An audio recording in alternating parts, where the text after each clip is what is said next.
Welcome back to your online chemistry class once more. Class 8, Assalamu alaikum wa rahmatullahi wa barakatuhu. It was very disappointing to find that only very few of you have attempted the chemistry unit test today. Make it a point to give the biology unit test tomorrow.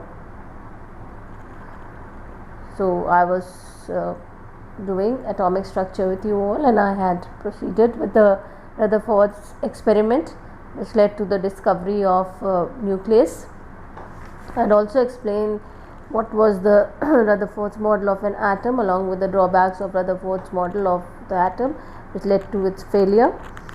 So let's quickly revise what we had done.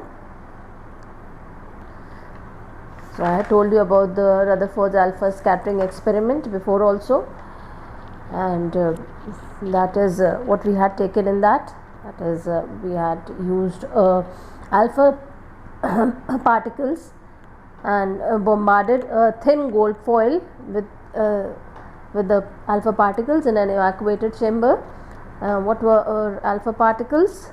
They are positively charged helium nuclei, and the substances which emit them are radioactive. That is, they are emitted by radioactive elements like radium, uranium, and all these substances. In this experiment, a radioactive element radium has been taken, which has been taken in a lead box, and these particles got when radium emitted alpha particles through a slit, and these particles got scattered and were allowed to strike on a circular zinc sulfide coated screen. You observed a flash of light on the screen where alpha particles struck. So Rutherford made a few observations, and then on those observations he concluded, to which later on he discovered he gave the nuclear model of the atom. So what was his observation number one?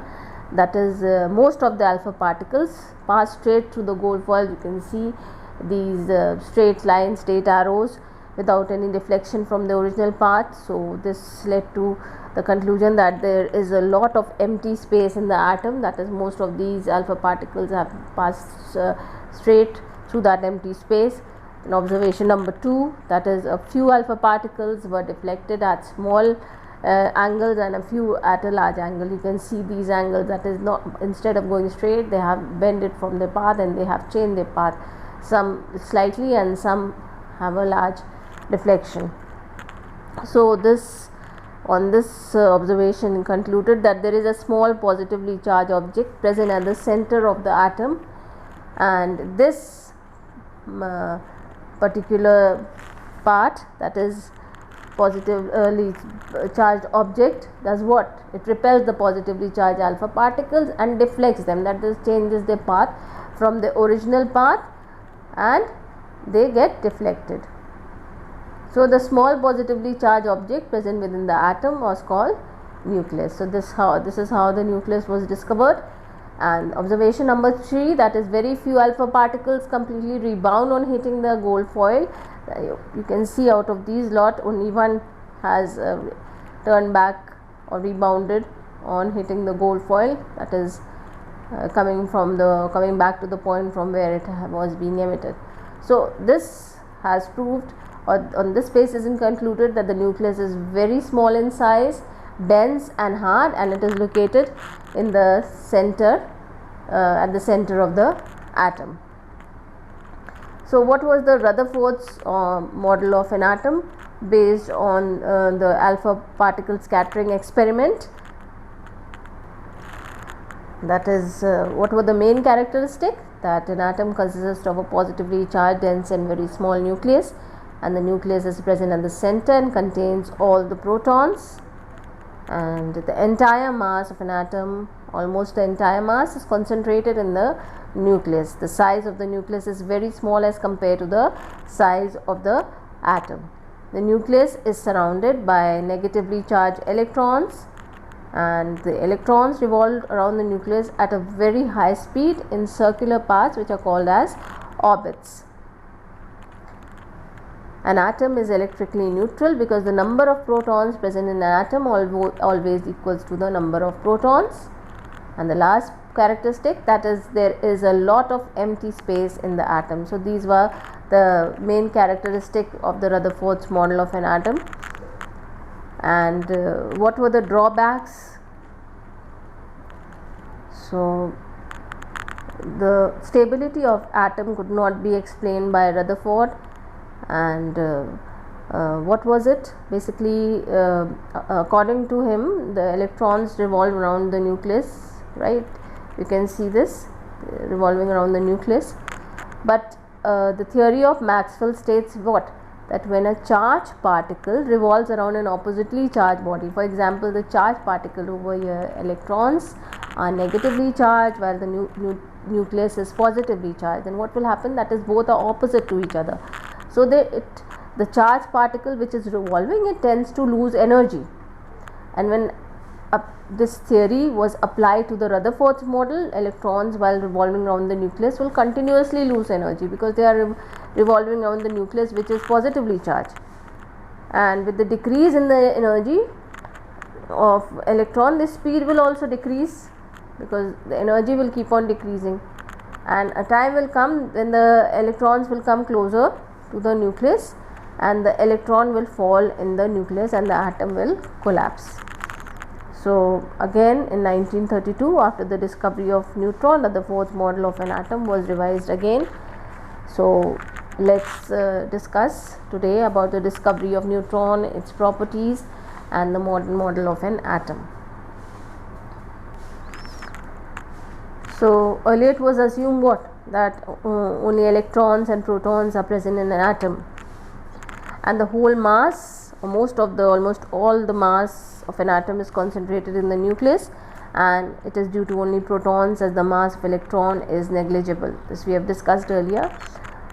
But later on it was found that nucleus has mass which is more than the total mass of all the protons. So it was suggested, or it was thought, that there must be some other particles in the nucleus as well. So in 1932, James Chadwick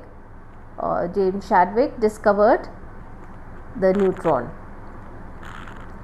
and it was also discovered that these neutrons were present in the nucleus, and neutron was same mass and size of proton, but it is neutrally charged. These were the properties of the neutrons. So it was discovered by James Chadwick, and in the year 1932 neutrons are present in the nucleus, and neutrons have the same mass and size of proton, and it is neutrally charged, that is, it is neither negative nor positive. Then let's discuss about the properties of the neutrons. So we have the table 4.1 on page number 47, showing the symbols, mass and charge of subatomic particles. Subatomic particles, that is the neutrons, protons and electrons. Number 1, electron has a symbol of E minus or E0 and minus 1, that is the subscript and superscript, with the superscript 0 and represents mass of an electron, and the subscript minus 1 represents unit negative charge. Is it clear? Next is the proton, that is P plus or P plus 1 and 1. Similarly here also, that means it has the mass and the charge are being shown by the subscript and the superscript.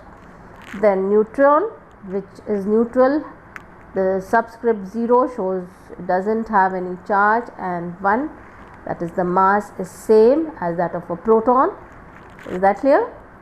So you can see these are the symbols of electrons, protons and neutrons. Is it clear? Then moving on to the charge, that is, electron has a charge of minus 1.6 into 10 to the power of minus 19 coulomb, while the proton has a charge of plus 1.6 into 10 to the power of minus 19 coulomb, and neutron doesn't have a charge. Is it clear? It is neutral. Next is the mass, that is the mass of an electron is 9.1 into 10 to the power of minus 28 grams, right? And the mass of a proton is 1.672 into 10 to the power of minus 24 grams. That is, it is equal to the mass of an atom of hydrogen, that is 1.67 into 10 to the power of minus 24 grams is the mass of hydrogen hydrogen also. Then the mass of a neutron, you can see, is slightly more than that of a proton, that is 1.675, very slight, negligibly, that is 1.675 instead of 1.672 into 10 to the power of minus 24 grams. Is it clear? So these are the symbols, mass and charge of subatomic particle, and hydrogen is the only element which does not contain neutron in the nucleus of its atom, just contain a single proton and a single electron, single proton in the nucleus and no neutron. Is it clear? Then let's come to the exercise for revision on page number 47. Tick the correct option. Who proposed the plum pudding model of the atom? Was it J.J. Thomson, Rutherford, Dalton, both B and C? That is both Rutherford and Dalton. It was J.J. Thomson, right? During the alpha particles scattering experiment of Rutherford, most of the alpha particle bounced back. A very few alpha particle passed undeflected. A large number of alpha particles deflected at small angle, or most of the alpha particle passed undeflected. Which is right? D1, that is the most alpha particle passed straight. Is it clear? Next is the small positively charged object present within an atom is called electron, nucleus, neutron or proton? Yes, it is nucleus. Is it clear? Next is, which of the following is not explained by Rutherford model of an atom? Total mass of an atom is concentrated in the nucleus. This is explained. Size of the nucleus is very large as compared to that of an atom. This is also explained. Atom is electrically neutral. Yes, this is explained. And atom is the electrons revolve around the nucleus in well defined paths called orbits. Yes, yes, yes or no? Please read it and find out the answer yourself. This I am leaving to you. Is that clear? Next is, who discovered neutron? Rutherford, J.J. Thomson, James Chadwick and Dalton. It was, yes, Rutherford, right? State whether the following statements are true or false. Rewrite the false statements correctly. According to J.J. Thomson model of an atom, red edible part of watermelon represents sphere of positive charge, whereas seeds embedded in represents electrons. Yes, it is true. This is true. Then Rutherford bombarded on a thin gold foil with beta particles in an evacuated chamber. Yes, it is alpha particles. He bombarded with alpha particles. Is that clear? What are alpha particles? They are positively charged helium nuclei. Is it clear? Then atom consists of two parts, central nucleus and outer circular orbits. Yes or no? Yes. Okay. Then next is, neutron is a positively charged particle. No, neutron is a neutral particle. This is false. Is it clear? Then revise it. Then we will proceed on to the modern model of an atom. So what do we know about the atom now? That is, the atom is made up of 3 subatomic particles: the electrons, protons and the neutrons. Is it clear? And you can see this, that an atom consists of 3 subatomic particles: electrons, protons and neutrons, right? And it has 2 main parts, that is a nucleus and an extranuclear part, extranuclear, which is apart from the nucleus, right? So that is known as extranuclear part, that is, it contains the orbit. The nucleus is positively charged. You can see the positive sign inside. It is located at the center of an atom. It contains what? It contains both protons and neutrons, and these are collectively known as the nucleons, nucleons. And what is the force that keeps them together? Is the strong nuclear forces of attraction. The positive charge of nucleus is due to the presence of protons, because neutrons have no charge. And the mass of an atom is concentrated in its nucleus, because mass of electron is negligible, which I have told you is how much? It is 9.1 into 10 to the power of minus 28 grams. Is it clear? Electrons revolve rapidly around the nucleus in extranuclear region in fixed circular orbits. Is it clear? This is the extranuclear region. I will show you the orbits. So I have told you that electrons, you can see the electrons revolving around the nucleus in extranuclear region outside the nucleus. This is the nucleus, and the apart from the outside the nucleus is the extranuclear region, and these circular orbits are called energy levels, or they are called as shells or orbits, right? These are called as energy levels, shells or orbits. And the energy level or shells are represented by the numbers 1, 2, 3, 4 and so on. And they can also be, or they are also represented by the letters K, L, M, N also, that is n is equal to 1 is represented by K, right? This is K, this is K, then M and N and so on. Is that clear? So, and each shell is associated with a fixed amount of energy. Is it clear? And the shell nearest to the nucleus has the minimum energy, that means n is equal to 1, or the K shell has the minimum energy, and the shell farthest from the nucleus has the maximum energy, that means in this atom it is the N shell has the maximum energy. So the number of protons and electrons in an atom are equal. They balance the total charge of an atom. An atom is electrically neutral. Is that clear? So, or you can say no two atoms contain the same number of protons or electrons. Thus, the properties of an element are different from the others. That is the number of protons and electrons are not the same in any two elements, as a result of which the properties of no two elements are the same. So this model, that is Niels Henrik David Bohr, a Danish scientist, Danish means Denmark, explained the structure of an atom and its stability. Is that clear? That how can we, because Rutherford could not explain the stability. Is that clear?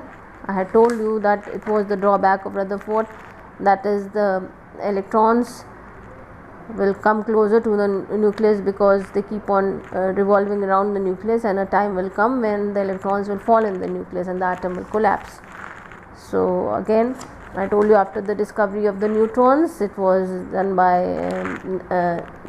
Niels Bohr, that he proposed a model of atom in order to overcome those shortcomings of Rutherford's model, which I have told you just now. So the atom which I had shown you was the modern atom, which had overcome the shortcomings of Rutherford. He presented a model of an atom to explain the arrangement of electrons in the atom, which I have told you in well defined orbits, which are known as shell, and that is known shells or energy levels or orbits, and they are represented by the numbers 1, 2, 3, 4, which I showed you just now, right? The one which is closest to the nucleus represented as K shell, then n is equal to shell number 2, that is L shell, and so on. Is that clear? So this model was presented by Niels Bohr. Is that clear?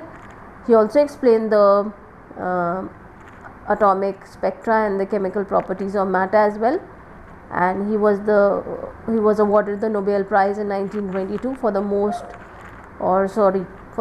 work on the structure of atom. So this was all explained in the Bohr's model of atom, and which overcome the shortcomings of Rutherford. And now we know that electrons revolve in fixed shells orbit around the nucleus at a very high speed, and each orbit being associated with a fixed amount of energy. An electron neither lose nor gain energy while revolving in an orbit. As a result, it prevents the electrons from falling into the nucleus and makes the atom structurally stable. So what are they? How are the electrons moving now? While moving, they are neither gaining nor losing energy. As a result, what is it preventing? It is preventing the electron from falling into the nucleus and making the atom structurally stable, and it was well explained by Niels Bohr. Is that clear? So I hope you have understood the modern model of an atom. Revise the chapter, and inshallah in the next turn we will cover the atomic number, mass number, and a few problems based on it, isotopes and isobars. Allah Hafiz.